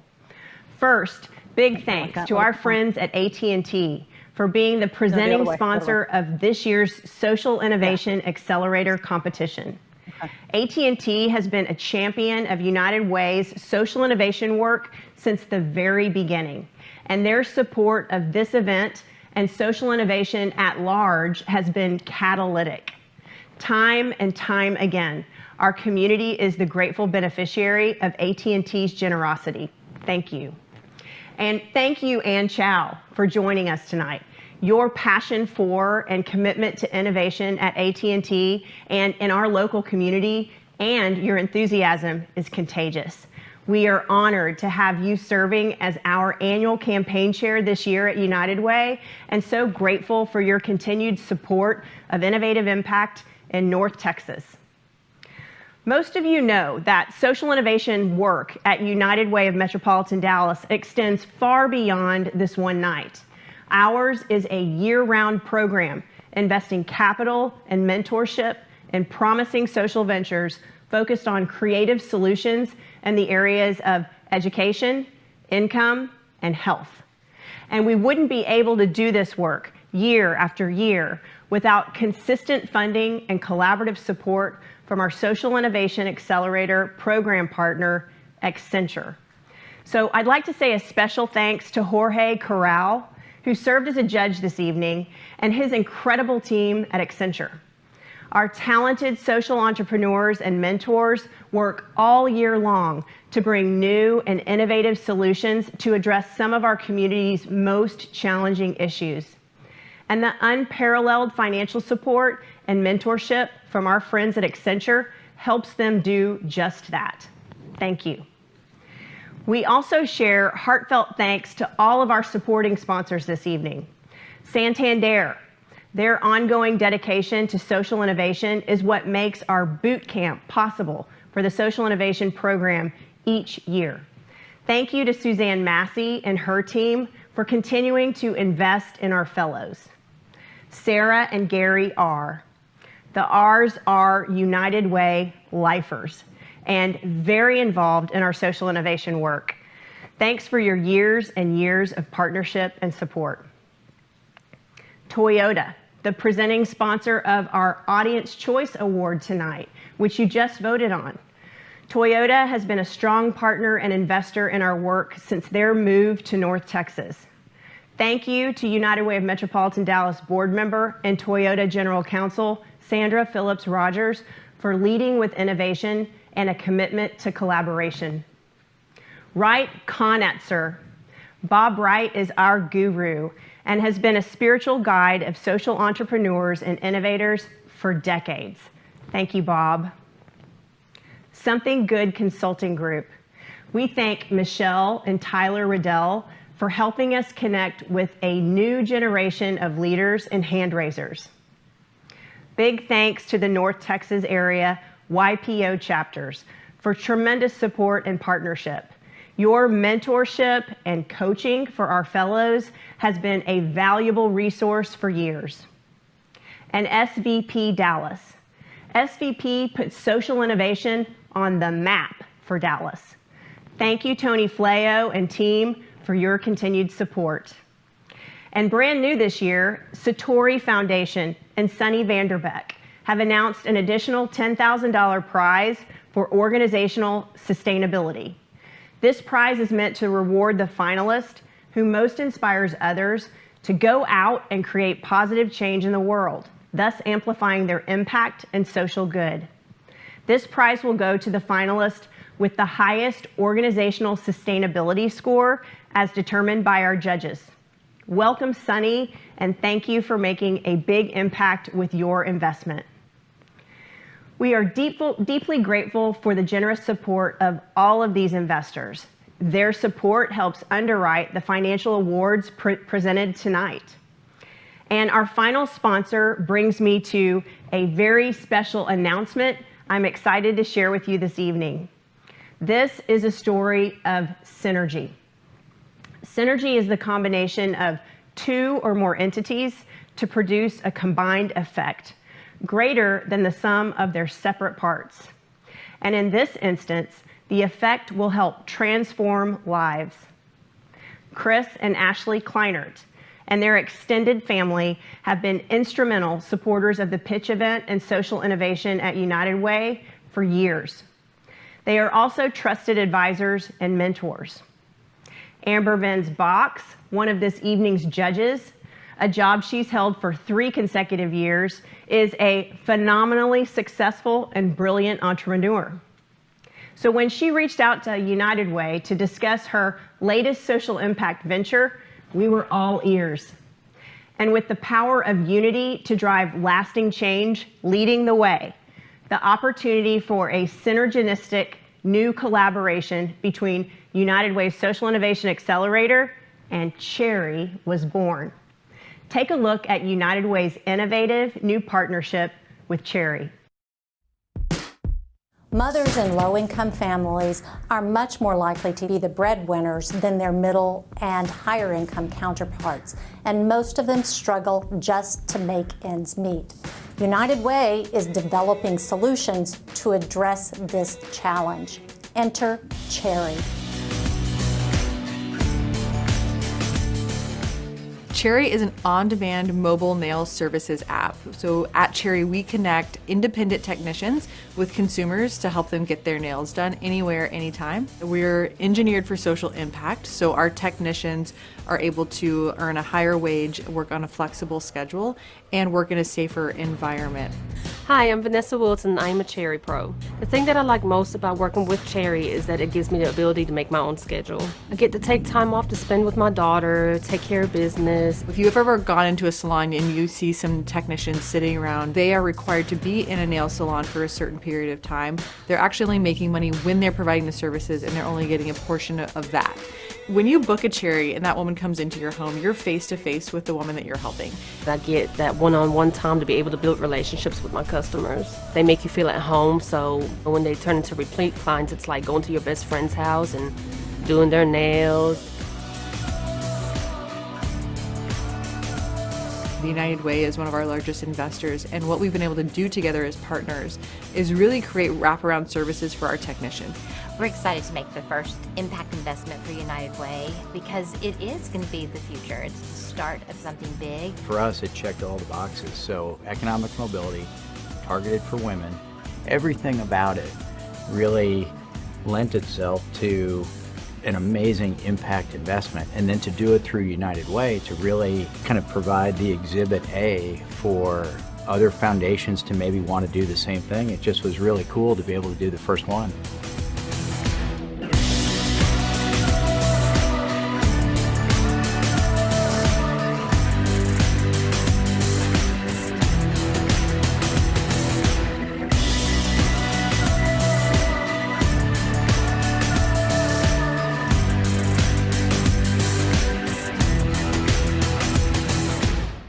United Way is so excited to launch this impact investing initiative, which will allow us to help for-profit ventures drive social impact through their businesses. And the Cherry app was the perfect pick for our foray into this new territory. This unique and successful model is reimagining and reinventing the nail care industry. Amber Vin's box leads with her head and heart in everything she does. And at the heart of this successful model is a deep commitment to advancing economic mobility for women. Together, we will help ensure that these hardworking Cherry technicians have the access and the opportunity to achieve their full potential. We are so grateful to the Kleinert family for the investment capital that made this new partnership possible. Their commitment to this new venture is a treasured vote of confidence. Thank you, Ashley, Chris, and Amber, for this golden opportunity to drive lasting change through social impact investing at United Way of Metropolitan Dallas. And now I'll invite Ann Chow back to the podium so that we can announce our winners for this evening. Ann?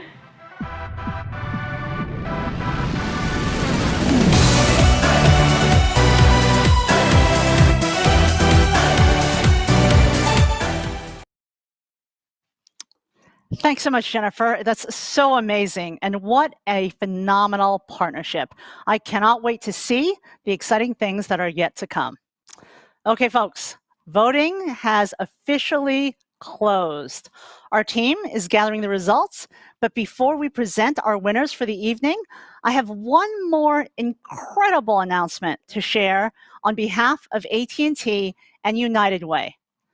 This challenging year has vividly highlighted the importance of healthcare and the needs of our community. As a leader in technology, I believe that tech and innovation can and should be a game changer in creating better health outcomes. And that is why the United Way of Metro Dallas is launching a new social innovation competition with $1 million in prize funding to identify, elevate, and activate transformative solutions to community health challenges across North Texas. We are seeking game-changing, technology-fueled approaches that address the issues of awareness, access, and affordability surrounding either preventative care for youth and children or address social, emotional, wellness, and mental health challenges for children, youth, and adults. AT&T is so proud to be backing this work alongside world-class leaders in the health industry. We are pleased to announce that Access and Baylor, Scott & White Health have signed on to help us lead this effort to seek transformative solutions to address health challenges in our community. You can find more information on this competition and how you can get involved at unitedwaydallas.org. Okay, Jennifer, are we ready to announce our winners for tonight's competition? The votes have been tallied, and I will have the envelopes that hold our winners. As a reminder, each of these remarkable organizations is going home with $40,000 in funding for their work in the community. But these next 3 winners will take home an additional award. Each of our innovators are backstage awaiting the results. So if I call your name, please come join us to receive your very large check. Okay? First, chosen by popular vote from our audience this evening, the winner of our $10,000 Audience Choice Award presented by Toyota is Trey Athletes. Woo! Woo!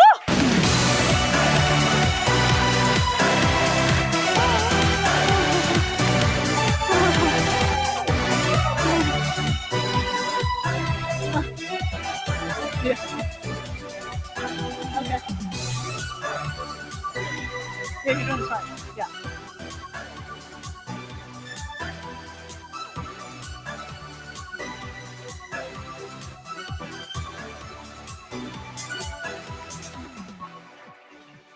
Okay. All right. That was really exciting. Woo. Okay. All right. Next, the Entrepreneurial Spirit Award presented by the Satori Foundation. This winner was determined by the highest average judges score in the category of sustainability and will receive an additional $10,000 in funding. And our winner is EdCore Health.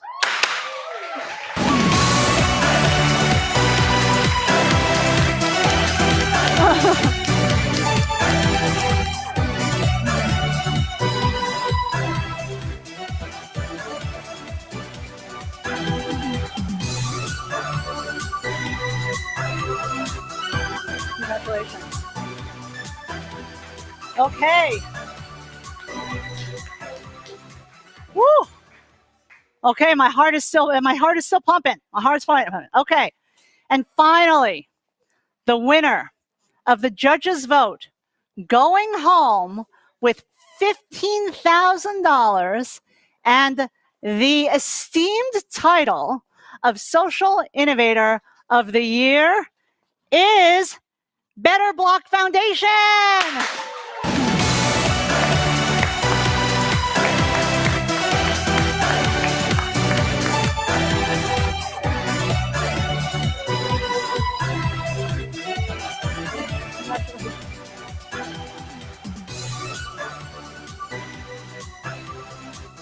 Down, down, down, down, down, down, down, down.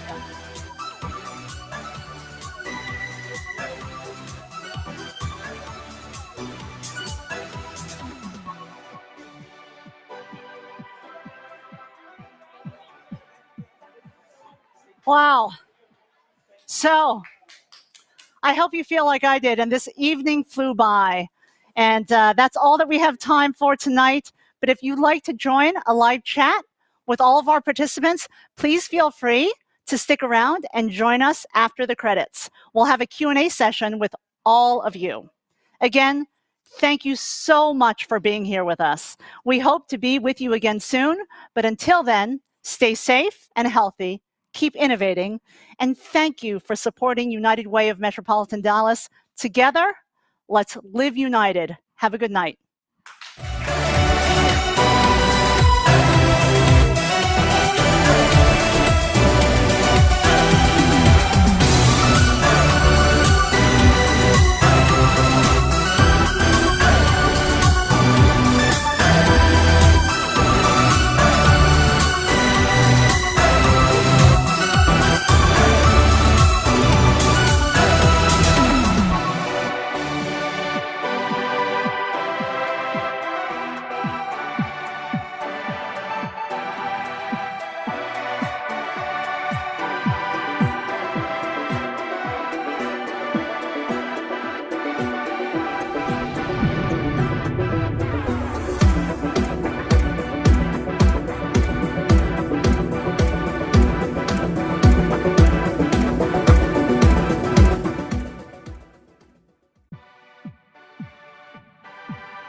Who doesn't have math?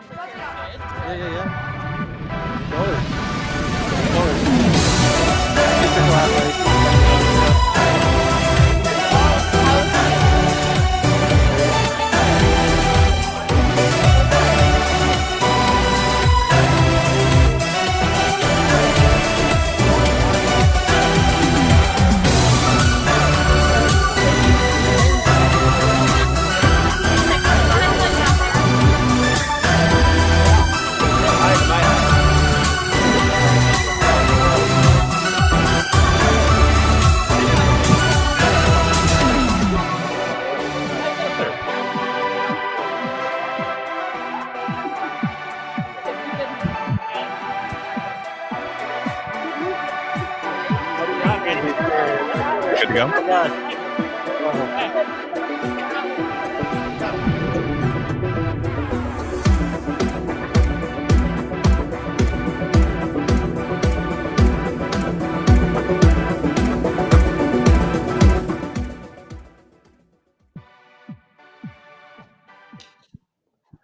All right, our first question is actually for Trey athletes. Someone wants to know how they can get involved. So a great way, do I have to turn this on? Can you hear me? Okay. A great way to get involved is to visit our website. And if you go to our About page, there's a button to volunteer with us. You could also contact us on that website or email us directly at info@treyathletes.org. I'm actually going to open that up to the other finalists as well. We'll start with Jason in Carson's Village. What is a great way to get involved with your organization? Well, the great way to get involved with Carson's Village is to go to carsonsvillage.org. We'd love to have people help spread the word about what we do and how we can help families. And you can also sign up for our newsletter to stay in touch with what we do in our events. And we're always looking for volunteers to reach out to us and to connect us with families in need. Thank you so much. Jason in Better Block. So we do projects all around the country, and you can check our website, betterblock.org, and see what cities we happen to be in. We're always looking for volunteers on the ground. And if you want to get involved directly with the organization, email us at info@betterblock.org, and we are always looking for a helping hand. Thanks so much. Stacy in the Home Visit Project. We're a little different because we actually work with teachers who go into homes. So the best way to support us is to reach out and let us know that you're interested in getting the word out to other districts and the impact. And if you're a family and you want this to have to be happening with your teachers and stuff, our email it's been a long night, homevisitproject.org, and contact us that way, and we'll be happy to reach out to you. Thanks so much. And we'll finish up with EdCore Health.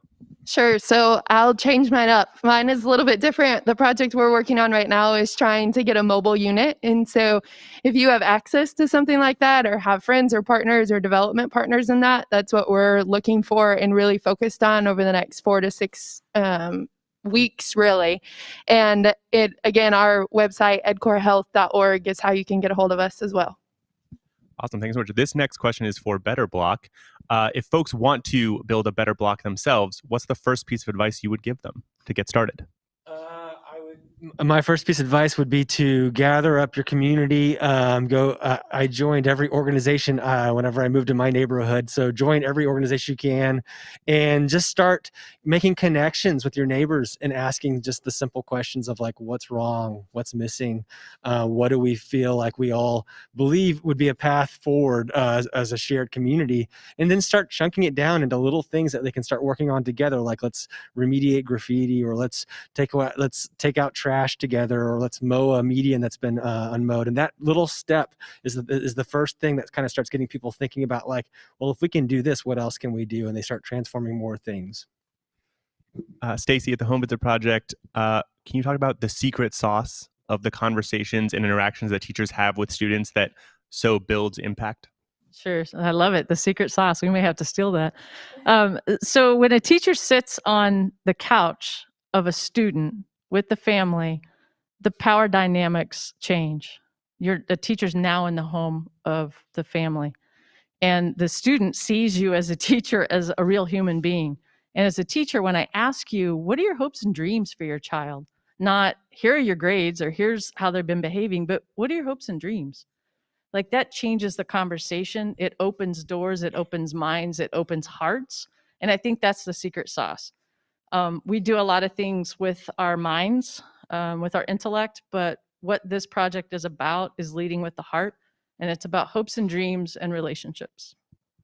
Thank you so much. Jason in Carson's Village, a question we have for you is, as you expand outside of North Texas, where you might not have a physical footprint in the community, how do you continue to build trust with organizations that want to partner with you to support families? So it's really important as we expand out of North Texas to build relationships with first responder communities, with police departments, fire stations, hospitals. And what we do is we work with the social workers, we work with the police officers, the nurses, the doctors, and we really let them know what we're doing, because it's so unique and not a lot of people do it. Not anyone does it anywhere in the country, and we can supplement them. And honestly, when we have a first responder or a social worker come to us and say, hey, we have this family, we don't know what to do, usually the answer has been, when the family asks what to do, the first responder will say, well, call a funeral home and a funeral home will help you out. We want to change that dynamic and that answer to be call Carson's Village. And we can help anyone across the country and all 50 states, so that whenever something does like that does happen, they can say, call Carson's Village, and they'll know that we'll be an extension of their organization. Christy and EdCore Health, a question came in about how to replicate the work that you're doing in other communities that might currently lack access to adequate health care. It's like a really good question, and one that we're really trying to figure out. Our whole goal from the beginning has been to create a playbook that we literally could hand to other communities, be it in the city of Dallas or be it in other parts of the country, where that is exactly what they could do. Is how do you, one, ask the community what it is that you need to access in your mental and behavioral health, and then two, what are those elements? For us, it happens to be a barbershop. For another community, it may be different, but that really is our goal, is to figure out how to put together the blueprint to be able to replicate it. Thank you so much. So you all shared such incredible stories of the impact you're having on communities here in North Texas and throughout the world, like Better Block. What's the next big thing for you all? We'll start with Trey Athletes and we'll work our way across. So for us, we're really fortunate. We talked quite a bit about our virtual programming series that we're going to be launching this spring, starting off in March, focusing on partnering with both high school as well as club coaches, not only here in DFW, but across the state of Texas, as well as across the entire nation. So for all those that are interested in participating in this type of a program, please reach out to us directly through our website, because we're here to help you as it relates to navigating these potholes and avoiding these choppy waters. Thank you so much. We'll move to Stacy and EdCore Health. What's your next big thing? Oh, sorry, Christy and EdCore Health. I was looking at Stacy, Christy and EdCore Health. What's your next big thing? Our next big thing is to get a mobile clinic up and running, and then to put a shovel in the ground on the actual facility. Thank you so much. Stacy and the Home Visit Project. Okay, What's your there next we go. big thing? We're interchangeable now. For us this year, Brandy and I are just really focused on supporting teachers as they support families. As you know, we're in the middle of unprecedented times, and the focus has to be on supporting social emotional health and other things within the family. So home visits are super important. We're actually doing virtual like Zoom calls and Google Hangout calls with families from a teacher's home to the family's home. But the most important thing, and the thing that happened as soon as the pandemic hit, is families reached in to teachers who had come and visited them and were willing to share the struggles they were going through. So we were able to help feed 125 families throughout this summer when folks lost their jobs. We were able to connect them with a local lawyer who was working on eviction. So I think it's really for us this year, because this is such an interesting time, is really being there and holding space for teachers as they do everything they can to support families and kids. Thank you so much. Jason and Better Block, what's your next big thing?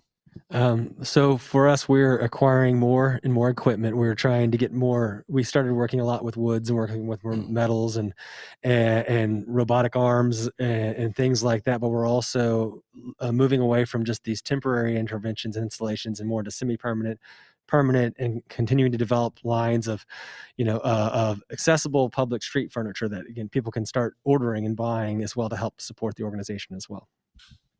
And Jason in Carson's Village, what's your next big thing? So our next big thing is our employee assistance benefit that we want to roll out to companies. When Carson passed in April of 2017, I worked for a great company, but the company was not there and prepared to handle a loss like that. And I have great coworkers that stepped up and insulated me, but I realized that was my inspiration for starting Carson's Village. And now with the pandemic, with COVID, with employees being isolated more than ever, it's so incredibly important to be there for those employees, to make sure that they get the help they need and to get them back on a path to healthy grieving, so that they can be there not only for themselves in a healthy way, but be there for the family members. And really, we want to make sure that employee benefit program is rolled out to as many corporations, companies, and employees as we can, so that we can spread our work across the country. Well, congratulations to all of our finalists, and thank you so much. Thank you. Thank you. Thank you. Thanks, everyone.